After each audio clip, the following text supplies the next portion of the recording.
Jeff is the um, founder and CEO of Kumu, so you can't find somebody who's more expert than that. So with that brief introduction, I hand you the word. Jeff, Michelle, please. Thank you. And actually, that's the neat part about Kumu growing as like much as it has. There probably are other people on the team who now are even more experts. So that's also a fun development to see. But yeah, great to be here with all of you. Kind of bit of story and background on my end. My brother and I co-founded Kumu back in 2011, and in many ways, some of the comments that you're sharing in the chat are some of the things that brought us to Kumu as well. Really had an interest in being able to better understand networks, understand kind of how influence happened, but felt like we were like just didn't really have good tools to be able to do some of that, and found people using PowerPoint, found people using like really expensive tools that were clunky and hard to use, and just felt like, wow, there has to be a better way. And so he and I decided to found Kumu, and originally started with this focus on kind of a single platform that focused on letting people map networks of people, also be able to map complex systems. And over time, as we've learned kind of how people are trying to use Kumu and what those different use cases are, we've developed a couple other products, which we refer to as sister products. And so today, what we'll try to do is just give you a little bit of an overview of what does that kind of landscape look like, especially for those products that feel like they're a better fit for the types of use cases that I understand many of you are wrestling with. And we'll just give you that, like, we'll both do an overview and then we'll dive specifically and actually just walk through those platforms. Less necessarily, it'll be a little bit of a how-to. We won't go really deep into all the details about how to use the tool. Use this more as like a first taste, and then happy to either do a follow-up with anyone who's interested or connect you to videos and other tutorials that'll help you understand kind of how to use the tool. But the goal being at the end of this, you'll at least have a better sense of, hey, what kind of use cases can I use with the different tools, and maybe come away with at least one that you want to learn a little bit more about, that you might have an idea of how you'd apply it for some of your specific work. Let me share my screen and make sure everyone can see this. Is that coming through? Yeah. Great.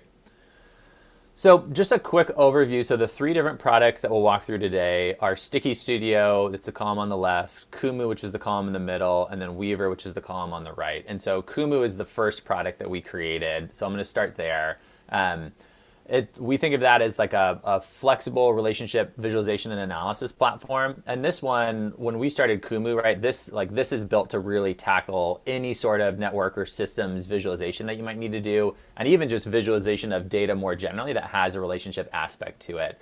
I'm a big fan of Kumu because it's like our baby. That said, it has a lot of power, and it has a lot of flexibility, and because that, oftentimes it has a bit steeper learning curve than is necessarily right for every particular use case. And so if you go to the left, you'll see Sticky Studio there is a product that we built kind of right at the start of the pandemic. And it came about twofold. One is trying to tackle this ease of use challenge. And the other is really trying to support people in this remote world that they were thrust into, and allow people to do the sort of real-time collaborative whiteboard that people have with other platforms like Mural or Miro, but really have a focus on relationships. And you'll see relationships come up again and again in all of the work that we do, because I think we have this foundational belief, which is understanding relationships are so critical, whether that's relationships among people, whether it's relationships that may be more in the cause and effect vein in the systems and complexity space, and that we just don't have tools or approaches that do a good job of making those visible and allowing us to really see those, analyze them, and then figure out like how that understanding can help us to be more impactful. So Sticky Studio really comes in if you're saying like, hey, I want a Google Doc style interface, let lots of people edit live, collaborative, see how people are moving stickies around, be able to draw connections. That's a great place to start. Again, you're not going to have all of the power of Kumu or all the customization of creating like the colors and shapes and everything else that you want to do. But the nice thing is if you get started in a tool like Sticky Studio, we can then import it into Kumu later on, and then you can continue to flesh that out. And then Kumu would be the better choice if you're saying, hey, like I have a lot of data, say you have spreadsheets of information of a bunch of the stakeholders and the projects that they're working on, and you want to be able to visualize that. Kumu is a great product for that, right? You can import from spreadsheets. You can also add directly in Kumu, but you're not going to have the real-time editing. And again, it's going to be a little bit more of a learning curve compared to what Sticky Studio may be. And then finally, Weaver on the far right side. Weaver, we really think of as kind of a private social network for impact-oriented communities. And where Weaver came about is noticing a lot of people were building network maps in Kumu of kind of a community and how they're all connected, but really wanted each person in that community to be able to edit their own profile and identify who they're connected to. And so with Kumu, we'll walk through a little bit later about why if you want lots and lots of people editing their own data, that might not be the best fit. Weaver became the solution for that. And so it really empowers everyone to be able to have access to a profile that they can edit. And our focus with Weaver long-term is really having it be a home for your community that lets you be able to see the people, the relationships, the project, and the work that's all emerging, so you can make better use of all of those different assets. So again, quick overview there. We'll come back to this slide a fair bit, and I'll refer to some of these differences, but want to at least just give you that quick lay of the land. And then what we'll do is we'll dive in, just show you, walk through Sticky Studio, switch over, show you Kumu, switch over and show you Weaver, and then try to save a good chunk of time towards the end for questions. Also, totally fine throughout all of this. If you have a question, toss it into chat. And then Matthew, Joram, if you can just keep an eye on that. If there's any that you see that come through that you want to just flag me to make sure we answer, great. And yeah, don't worry about interrupting as we go through it all. So we'll transition into Sticky Studio. And this, thank you, Sophia, is built off of an early map that was done in a different tool. And this was looking at the integrated care system in her specific context. And so what I'll do here, I'm going to just talk generally about the platform, and then we can highlight a little bit too. And I don't know if it makes sense. If there's any of this that you want to end up explaining, Sophia, happy to create some space for you to do that. But think of this as a good example of an applied use case in this context using Sticky Studio. So you'll see, right, it's type of platform where most of these are they're shaped kind of like sticky notes, as you're probably used to, or at least when we were all in the physical world together.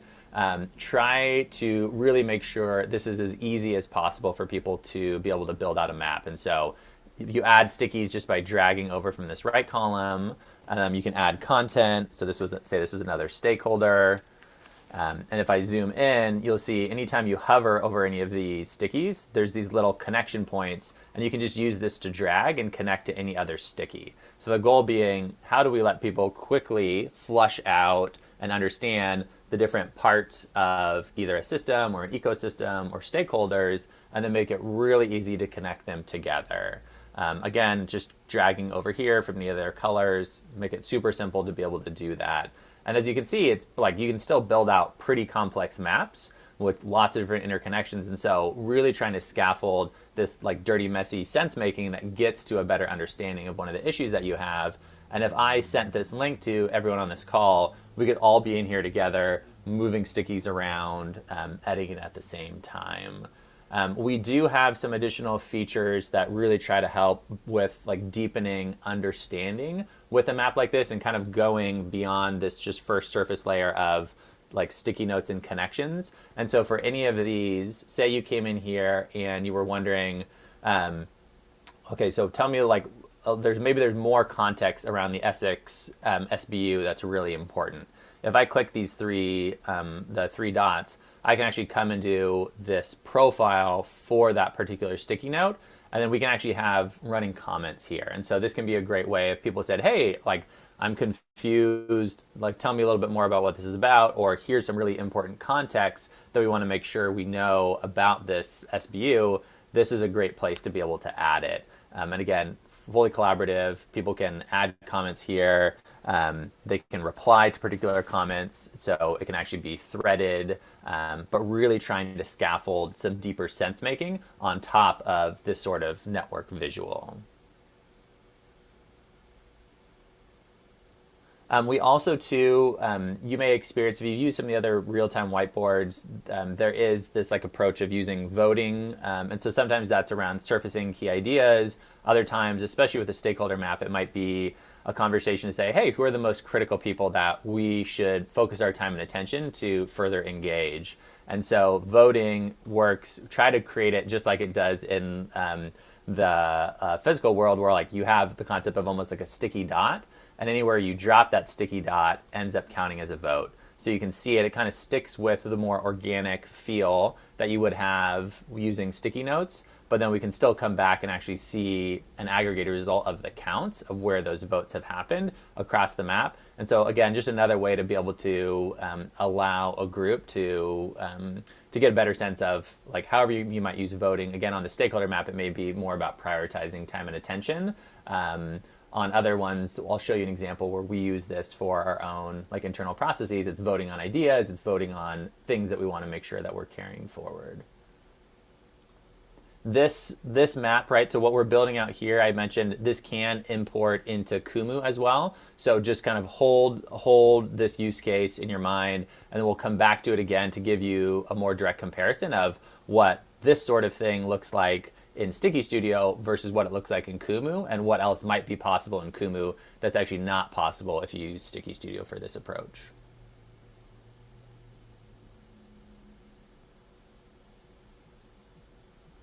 So switching over, just want to show you another, maybe a little bit more simple example. You can build what are called templates within Sticky Studio. So think of templates as easy ways. Oh, go for it. Jordan. Sorry, Jeff.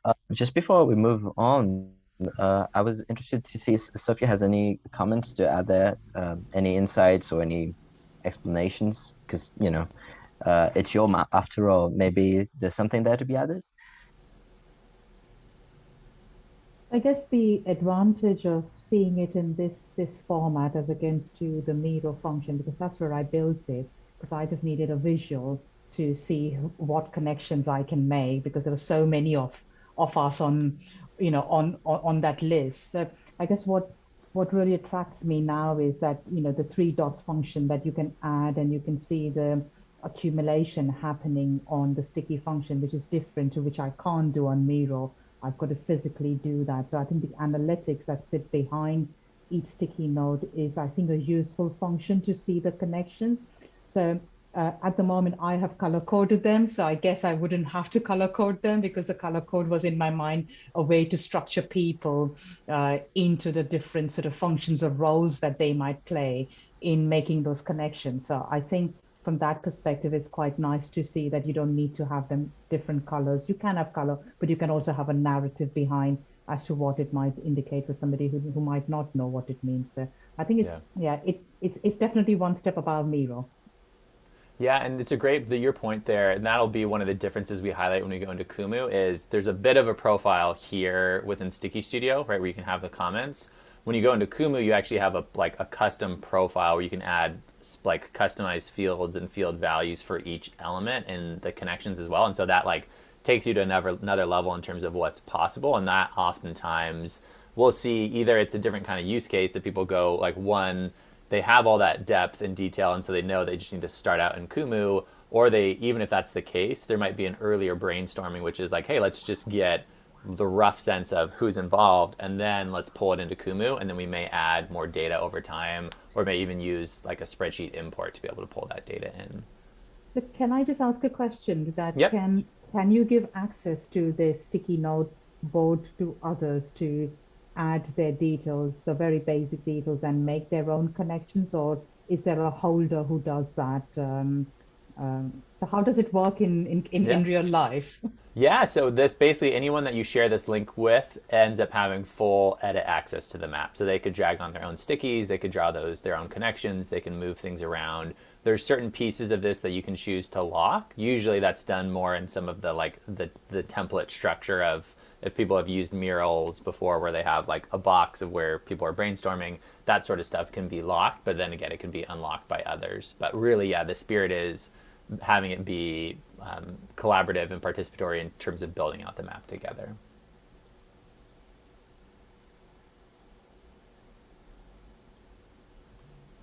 Great. Uh, So, yeah, I go for have it. a question from the chat also, Yep. a technical question that should be simple to demonstrate. Can you change the flow of information in the arrows?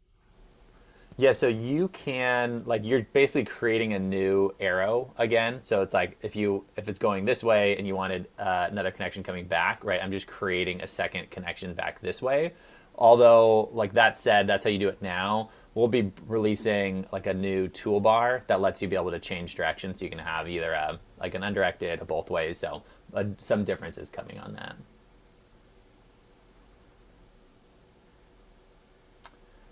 Great. Okay, so templates, right? So just know we have the ability to create templates. And so say one example that comes up, right? Like you may have a structured process that you're using with a bunch of different regions. I know too, my very limited understanding of the like ICS approach is like, okay, there may be multiple localities that you're like collecting information or you're doing certain analysis. And so the idea with Sticky Studio is to make sure it's easy to reset up a given structure that you might use. And so this is just a basic example of, hey, and people are going to do a brainstorm around core stakeholders, key partners, and those who they maybe just need to keep informed. We can create this sort of template. We're adding these circles basically as a background shape, and then having some labels, and then people can drag stickies onto this. The goal being, oftentimes when people do this, they're just doing them, placing people in these buckets. But what's nice with Sticky Studio is you can quickly add the relationship layer on top, right? So when you know, hey, these three core stakeholders are connected to 50% of the people who are the key partners, then you might have a different strategy for how you're thinking about engaging folks and moving through that. And so the ability to both combine this sort of thing with the relationship layer on top of it. And if I click to use the template, this pulls me in to actually create a board using this. So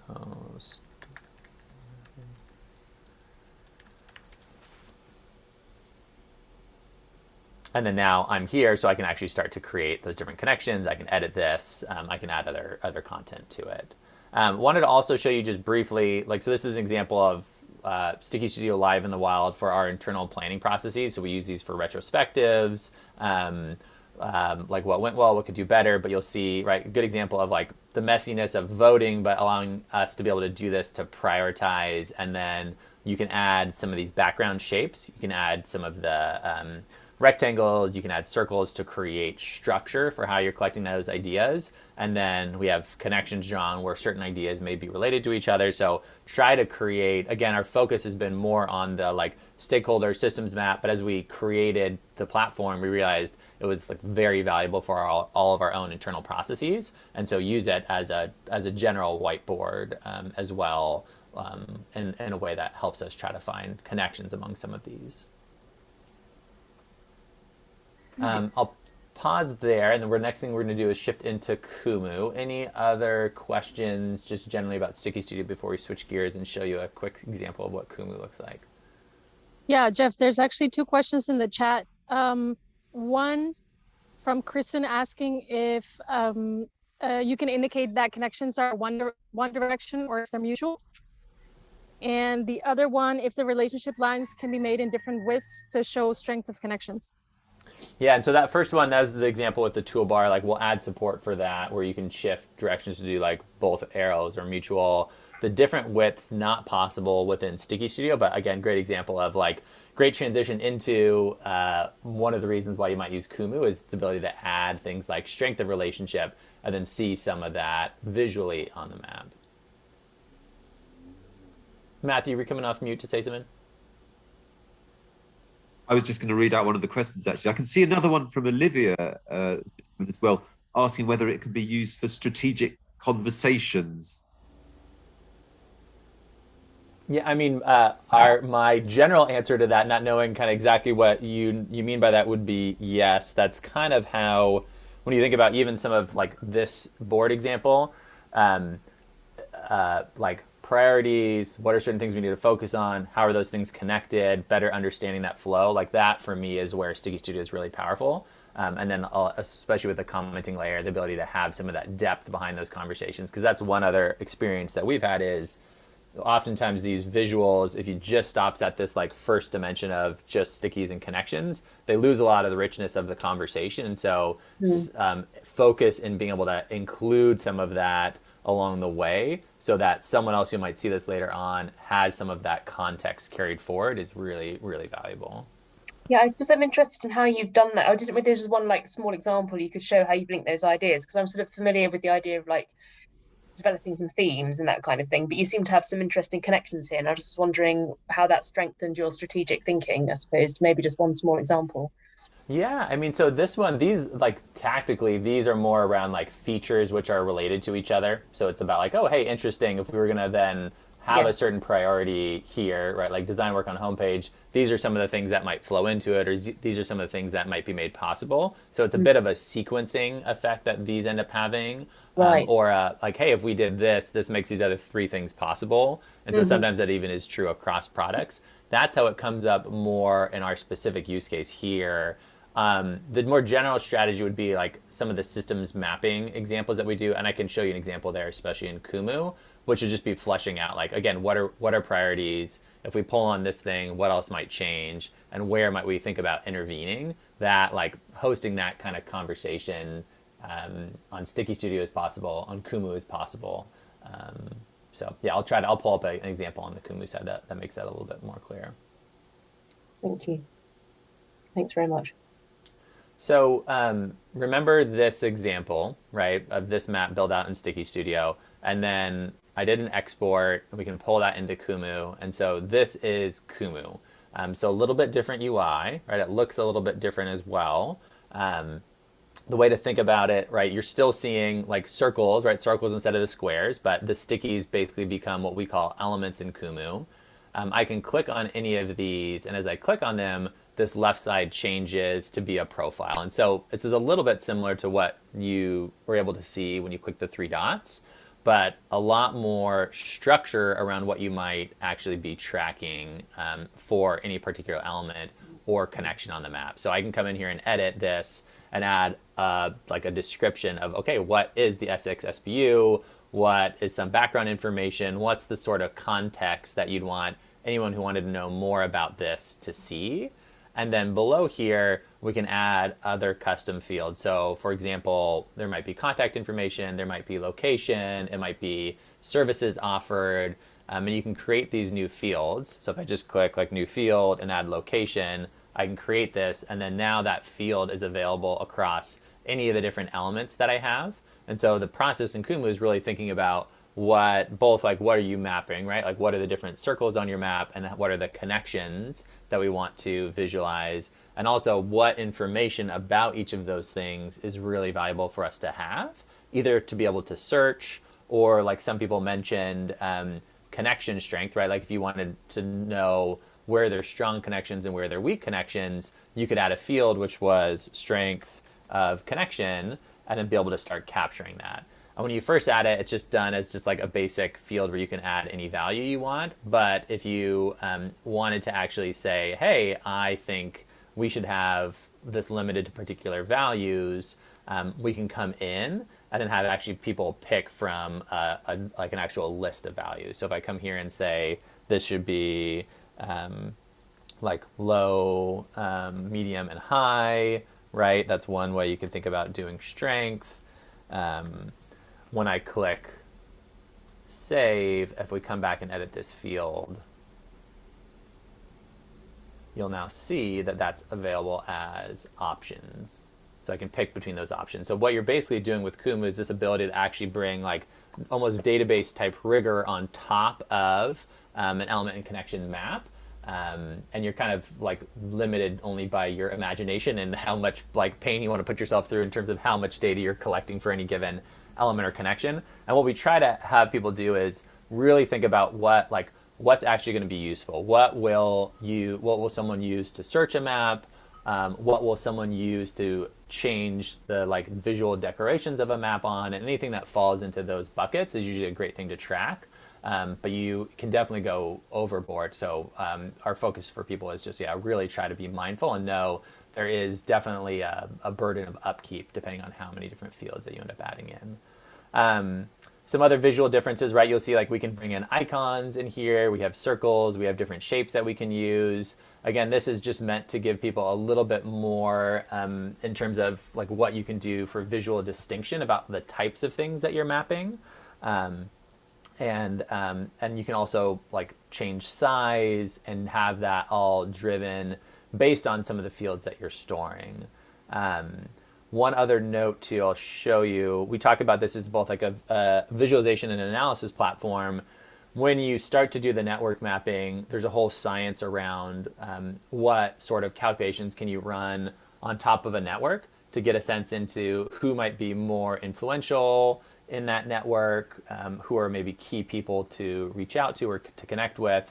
That are called social network analysis metrics, or SNA metrics. So in this lower right corner, if I click here, you can see we can bring up this separate module, and then we can actually run some of these different metrics. And some of them are pretty basic, like degree is the number of connections someone has, both like incoming and outgoing.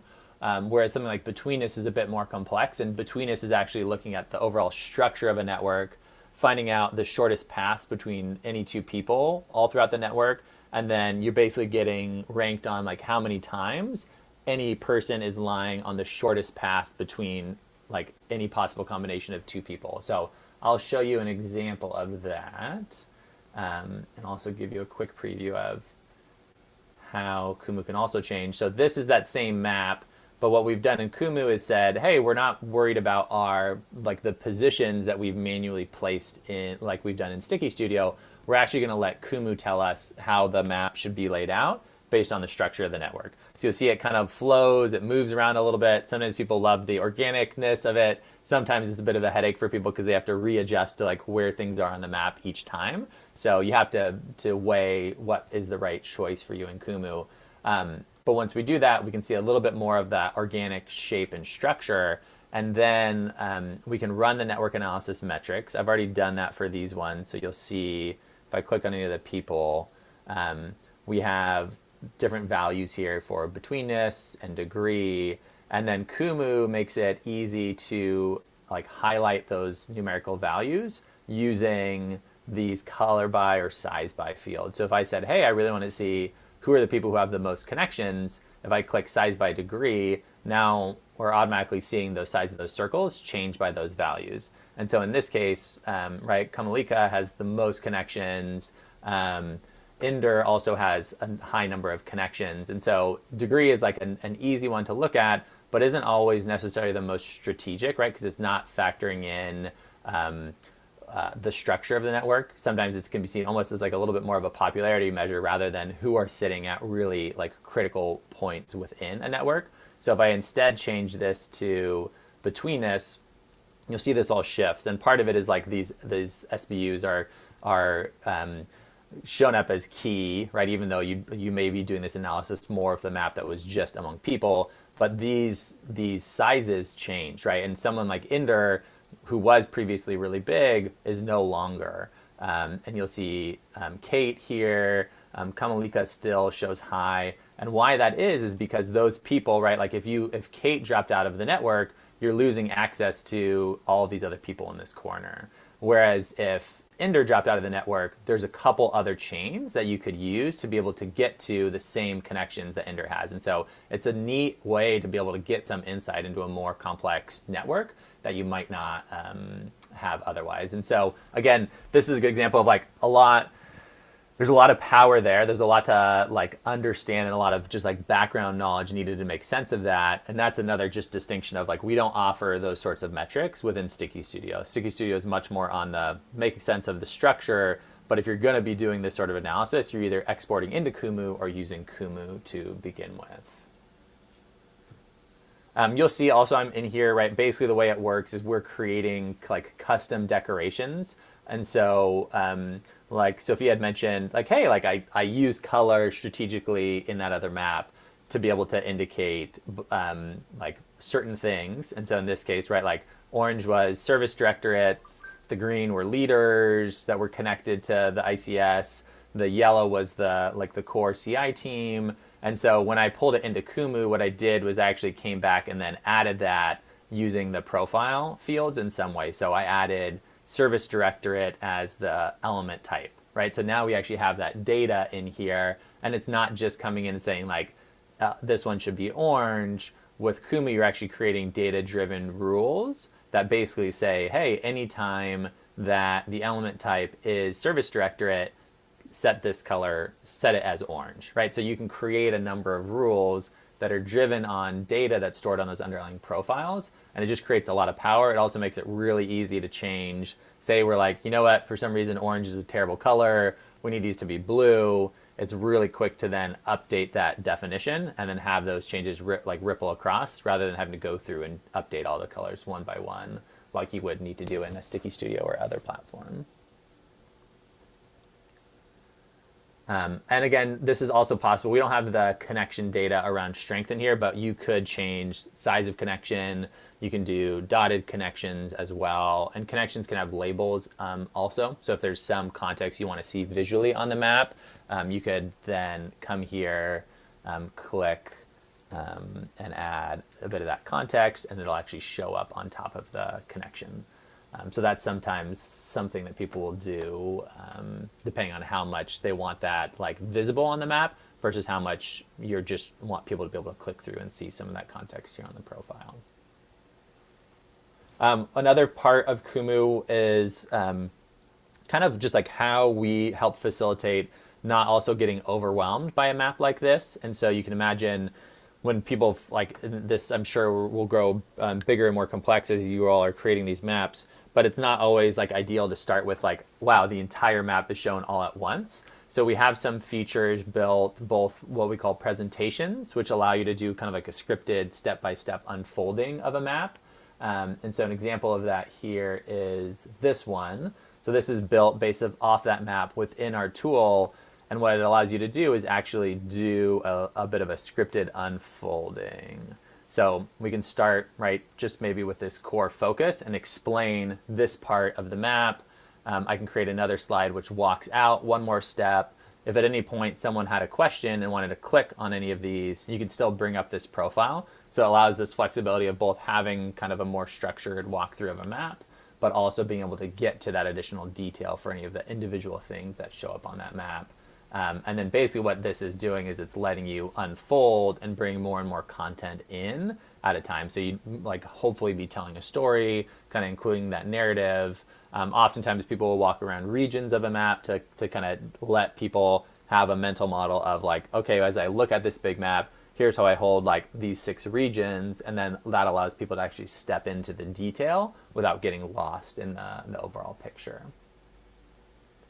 So I'll scroll through here, right? And eventually we can bring in the whole picture and then kind of finish that presentation. But that's all possible from within the tool. You can come up here into this menu and click presentations. And it's built to be kind of a, like you might notice it's a little similar to maybe like a Keynote, a UI, but you can add different slides. Those map slides can be map slides, or they can also be just like basic text and explanation. So really just trying to make it easy for people to tell a story in an engaging way about the maps that they build out within Kumu.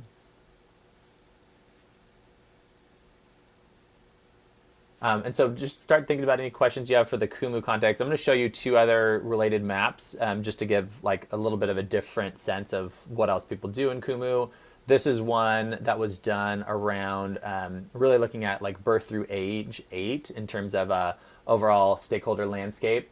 And so this one is meant to give people this overall picture of, okay, what are the key buckets, like the biggest buckets of stakeholder types? So professional roles in care and education, settings in care and education, association and standard setting bodies, settings in the health sector. And if you click on any one of these, right, they'll bring up some additional context about that particular stakeholder group. And so this is kind of that example of that, like you're not necessarily connecting among people, but it's really trying to give people this visual sense of like, hey, what's that broadest lay of the land?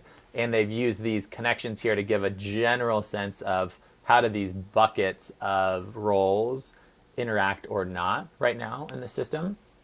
So one example, this is a little bit more of an example of how people do a systems map in Kumu. So this was done by the Nature Conservancy and was really looking at like from a global perspective, how do things like air and climate and GDP and employment and freshwater, like how do these all interact? And so this is like a far more like detail complexity type of view of all these different connections between things like What's the role of floods and storms? What's the effect on human settlements? But sometimes people will kind of go far deeper into the detail here with a given systems map to be able to help highlight and understand those connections. And again, here within Kumu, right, what's nice is if we click on global poverty, I can click this focus button, which brings me into just the view of like those things that are immediately attached to global poverty. And then it helps to like simplify that. And now if I want to, we can walk back out, right? So we can get a little bit less of that like just sheer overwhelm, which like I would argue everyone should have on that first map, right? Like there's no one that should not be overwhelmed by like how much content is on that. But this at least allows you to then walk out and get a better understanding for how these things are connected, and then be able to click through and find additional detail about anyone if you're interested. Let me pause there, just quick overview of features and capabilities in Kumu, and see if there's any questions before we then show you Weaver.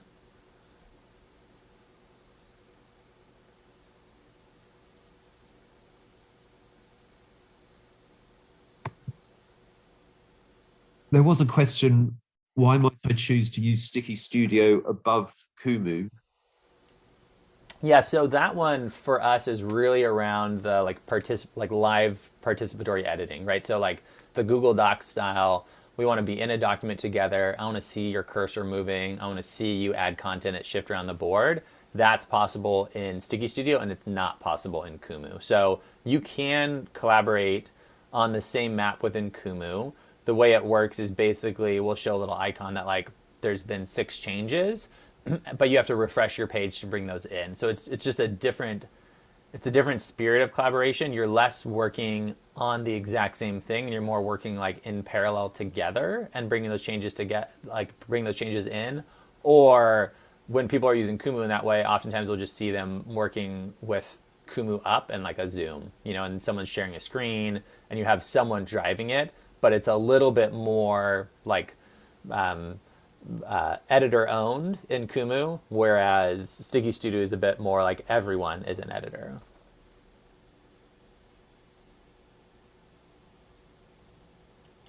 I think Kristen just wanted to make a very quick point before we get to Weaver. Yeah. Kristen?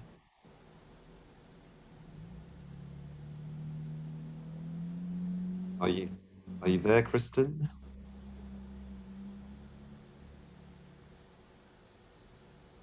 Okay, maybe not.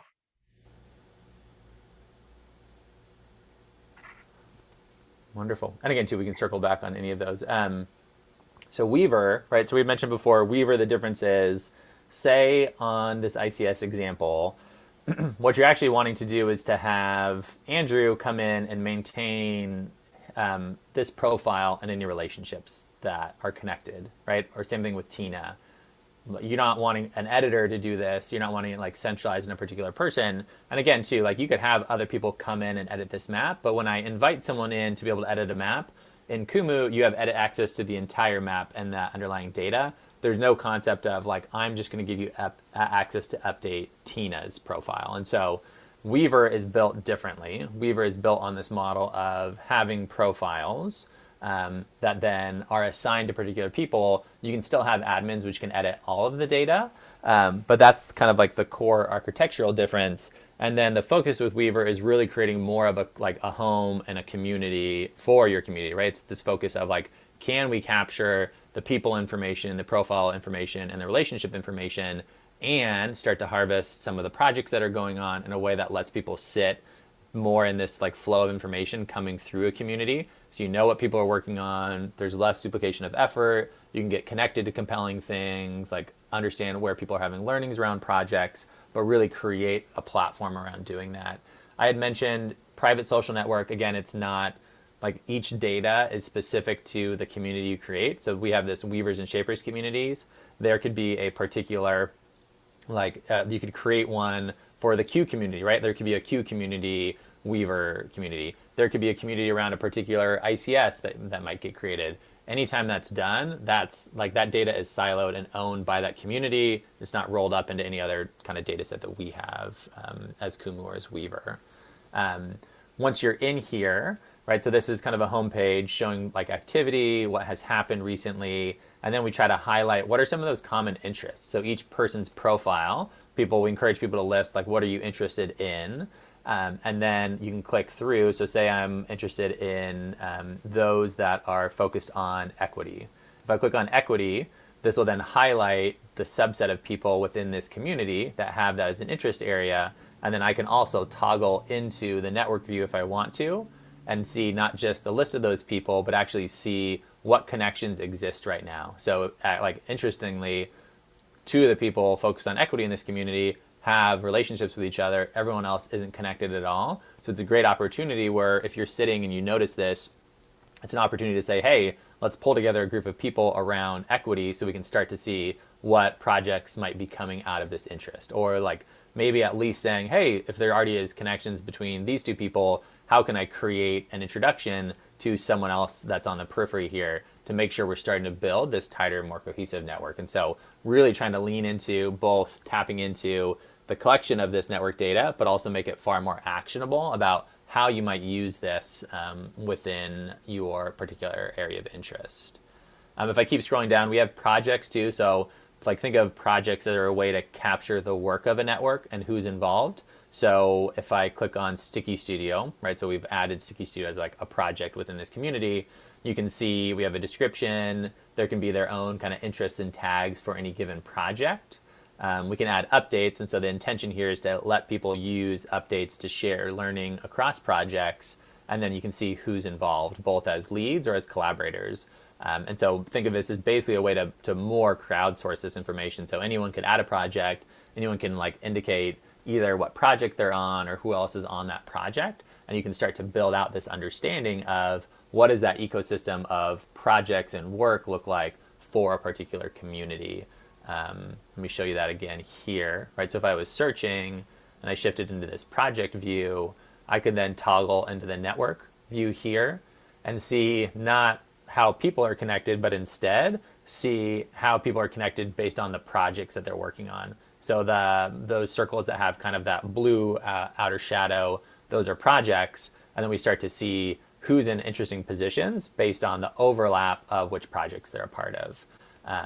And so again, just another, and we can filter this, right? We can filter it and say, only show me particular projects and let's see what those relationships look like. We can also bring in the person-to-person relationships on top of this. Starts to get a little bit messier depending on just how much data you have. But the goal is giving people a lot of flexibility in how they do that and really empowering everyone in a network to do this sort of thing versus traditionally our experience has been when you build out a map in Kumu, there's maybe 1 or 2 people who know how to use Kumu enough to dive into these particular areas and are interested in Weaver, just making it far more easy for people to do that in the type of UI that like you're more interested or more used to in typical apps that you end up using.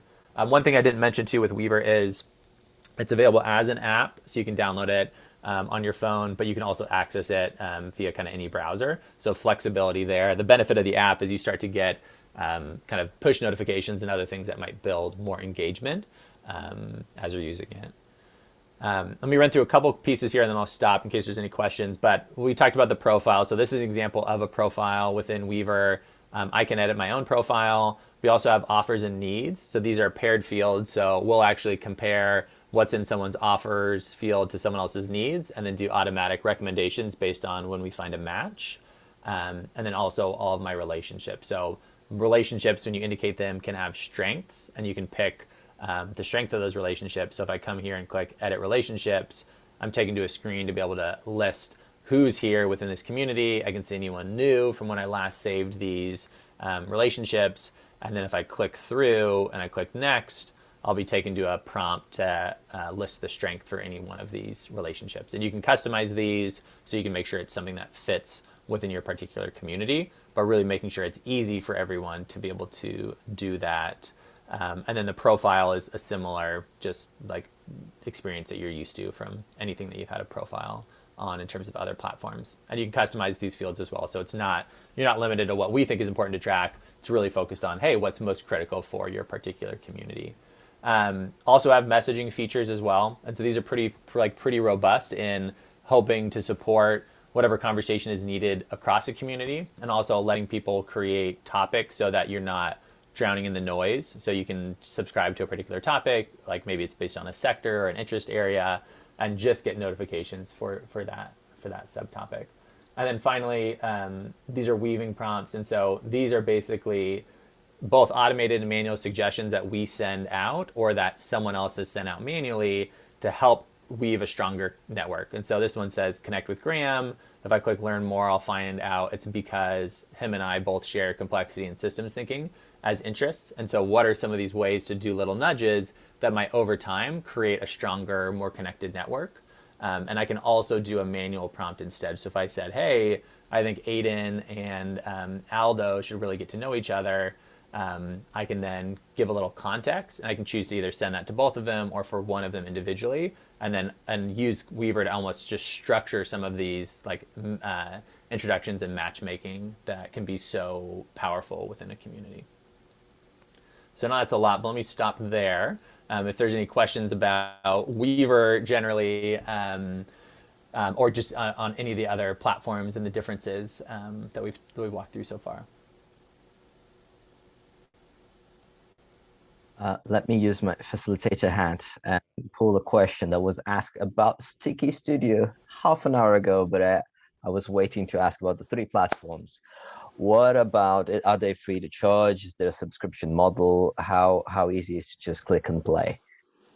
Yeah, so Sticky Studio, it's $9 per month to be able to create what we call boards in Sticky Studio. So there's no other like fees. So it's basically like, yeah, if you want to be able to create, and the first board's free, but if you want to create more boards after that, you're paying $9 per month. But again, like if you had one person in your organization who was creating all your Sticky Studio boards, it would be $9. If you wanted $9 a month, if you wanted everyone to be able to create boards, each person would be paying $9. Kumu is based on a per project fee. So for example, when we're in here, this is a project, and then each project can have multiple maps within it. So we have this like floating map or I have a fixed map, but you're usually using a project in Kumu tends to equate to a project in your real world. And those are either $9 per month or $20 per month for each project, depending on kind of like some of the tiers that you're on within Kumu. If you're mapping publicly though, so if like whatever map you create, you're fine having anyone be able to view it, then it's always free of charge. So that's kind of like our give back is like, if anything that you're doing, you're fine kind of sharing back with the world, then you're not going to get charged for it within Kumu. There's a little bit, depending if you're using our more advanced features, there's like a base monthly fee that you might have if you're on like our pro plan. But yeah, the basic thing is free. And then Weaver, it's just a flat monthly fee per community. So it's $29 per community. On here, it's no limit in terms of the number of users for that fee.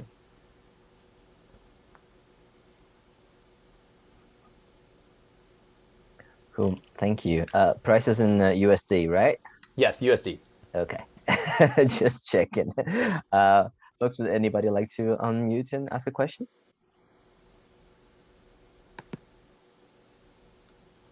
If not, we can get questions from the chat. Hi, it's Susanna here. Can you hear me okay? Lovely. Yep. Hi, thanks very much. I had a question. I did plan pop it in, but I'll kind of I'll give it to you. It was a question on being able to pull out data, for example, around individuals or organizations that might appear in multiple different maps. If there's a way that you can then pull out and analyze, for example, if an individual perhaps has relationships in a number of different projects, if you could kind of pull that through. Yeah, that is, so in Sticky Studio, no. Like if you're thinking about like kind of creating, for example, like the ICS example we walked through, but like if someone shows up on 6 different like maps that other people have created, how to the benefit, yeah. That one, and so a way to think about it in Kumu is you can do a little bit of data sharing across maps. So say you had like your project was a bigger container and used a separate map for like each of those like sub ICS maps. You would share profile data across, but you're not really sharing the connections as much. And so that's probably one where the workaround we've had some people use is like they build out, you build to a certain point where we feel like, hey, this is good enough. And then there's a merge that happens. So you can export from here pretty easily. If I come down and click here, you can put it out into an Excel file. and then you can just combine those into another project, and then you could create the kind of like network of networks type of approach. And that's probably the best workaround right now, where that would allow you to then see, oh, interesting, wow, like while this person was just on the periphery in 3 different networks, we find out that that person ends up being critical based on the role they have across them. And that's more of how to do it. Great, thank you. And if you were to, right, there are filters that you can use within this. And so you could set it all up within a particular map and just have a filter which showed like each sub ICS network. So that's also an option. It just depends on like how much control you have over each one. And my experience is a lot of times they kind of happen individually, and there's different people who are owning and building those. And then there's a separate step that you're trying to bring those together. Great, thanks.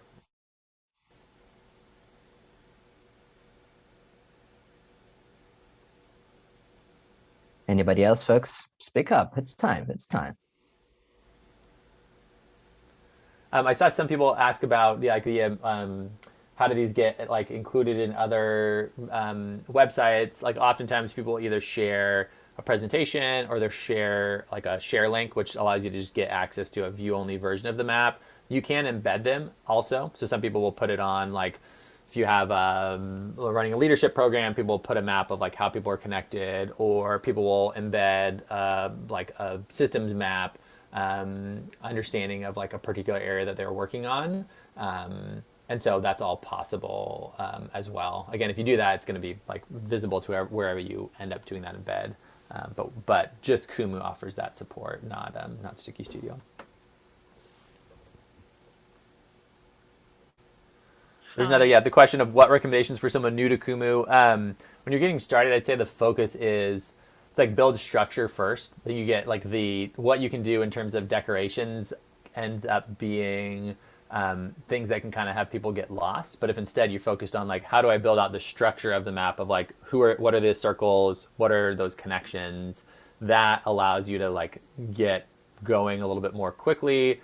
Then think about like what data is relevant to those. And then only once you have that, start to pull in some of the data-driven like decorations and rules. But like if you try to do everything at once, it's easy to get lost. Maureen? Go for it, Maureen. Hi, Jeff, thanks for the lovely presentation. I'm Maureen and I'm linking in from Dublin, and we're working with Matthew Hill and Drew on testing the establishment of a QPS map, network map using Kumu for the community in Ireland. And we are making it available on our website publicly, which we're thrilled to have launched on the 21st of September. Nice.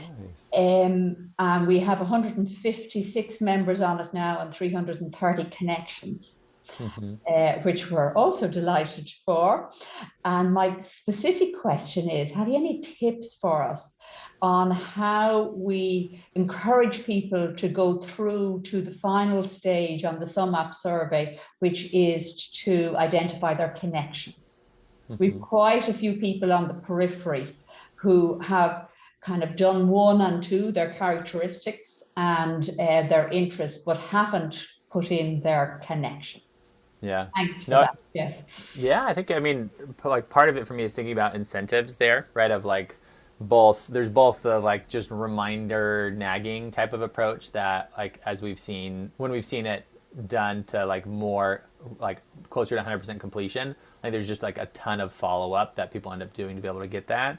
And then I think it's the like what's in it for me sort of approach, right? So like once people start to see the value, or I think too, once like the other thing I've noticed is maybe there's a first pass at data collection that happens, then the map gets shared and people realize they're on like the edge and they don't think that's accurate and they want to show up differently. That also has ended up having people be a bit more responsive in future rounds of data collection. But I think it is tricky. That's part of like with Weaver, just trying to continue to think about like, since you can now do that data collection within Weaver, the focus of having messaging in there is like, can you have people live in a tool enough where they're more likely to stumble upon updating relationships in profile? I know there are other nudges we can do while people are using that platform for other purposes. There still is the challenge of getting them into that platform to begin with. So it doesn't necessarily completely take away that challenge, but but yeah, it's hard. We've also seen people use like actual incentives to like for completion in terms of like gift cards or entries and things, but it's definitely a challenge. And could I have a subsequent question, Jeff, if it's not hogging the space? You know, are there advantages? We've started in Kumu and we really like it. But are there advantages between moving what you have in Kumu to Weaver or not? Yeah, so Weaver is more, if you're going to go into Weaver, it's this like, are you interested in the other supporting features? So do you want people to have that searchability? Do you want people to have messages? And if you have that, that's kind of more of like, and if our profile and our relationship collection supports what you want to do, then I'd say Weaver's a good fit. We can still have a live link to a map in Kumu, so you can do other like custom analysis and features. So that's still possible. It's just more about like, what's the best way for your particular community to do the data collection. So it's like, okay, what are challenges or benefits of using the sum app approach right now versus like, are there opportunities that present if you end up switching to Weaver that would then be valuable? Yeah. Thanks for that, everybody. Of course. Julie?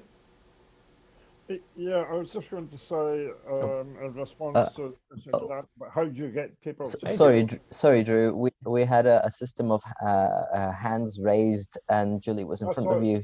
Do you mind going next? If Jeff has time, because we're also by the hour. I thought somebody. Sorry, I got right. Can I talk now? Can you see me? Yes, but there's somebody in front of you, Drew. Can you ask the next question? Sorry, hold on. My hearing is not good either. Right. So, I was just wanting to respond to something that Jeff had said, and it's the experience of trying to run needs and office maps, and particularly where respondents aren't keen to fill in the connections. We will often put them on the map, but get Kumu to suppress the nodes that have no connections. So although they're there, they're not shown on the map, and they will only be shown when somebody else connects to them or where they want to. It means you can go back to them then and say, look, you've given us all this information, but you're not yet on the map, but other people think you should be. Yeah. Right. And the general point from that is you can't just sort of expect to construct a map and let it run. It needs both management and it needs promotion. And especially in times like this, COVID, etc., which will suppress the interaction that people have with these systems, then I think that's really important. So it's a promotional thing as well. Yeah. Yeah, it's a neat hack of like, you don't even get to show up on the map until you provide the relationship information. So, Julie? We've got the same name. We've got the same surname anyway, Drew. So it's happy for you to go. I just wanted to. I might have missed you talking about it, but I just wanted to know how easy is it to just kind of like launch onto it and use it, or is it better to do a some kind of have you got a training module that's part of it, or a support module, so that you can use all the features, because it looks that there's lots of features. Yeah, so I'd say Sticky Studio is just like dive in and use it. Our experience is like it takes very little encouragement from us about like figuring out those features. Kumu is more, so we have that's our help pages are docs.kumu.io. That's normally where we point people to try to create this like very robust set of instructions about like first steps, what's a particular use case, how do you walk through. There's videos that are included here, so I'd say start here, right? It's fine to play it in Kumu, and we're always trying to make it easier to use. And so I think there's definitely things that you can do that, you don't need a separate tutorial for, but as you start to walk more into some of the powerful features, this is gonna be your, a critical resource, right? It ends up being bookmarked and going back to quite often.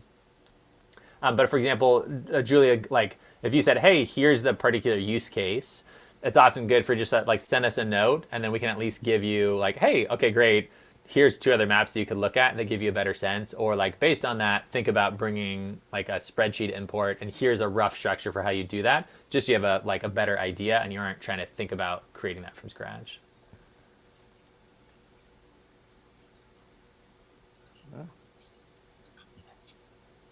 Thank you very much.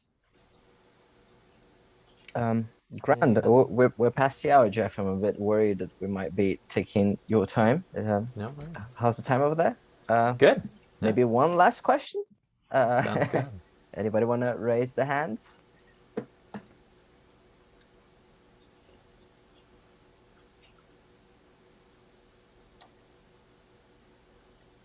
Wonderful. Well, again, too, just appreciate having the time with everyone. No, fine to kind of share my email address too with this community. We're happy to be able to do any follow up that would be useful. And as people, dive in deeper, just please reach out. And we love hearing and seeing too, like where people do have use cases. And if you get started, we'd also love for you to be in conversation with us about what challenges you have, because we're kind of deep in the loop of harvesting, what are the things that we can make easier to use across each of these platforms. So just love to invite any feedback that you have.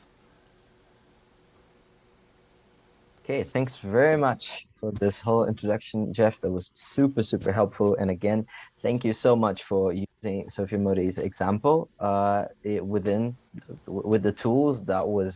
It was just so refreshing to see a real life NHS example here and how it could play out. And thanks for the support. And thanks Wonderful. everybody for showing up. Sounds good. Thanks all. Thank you.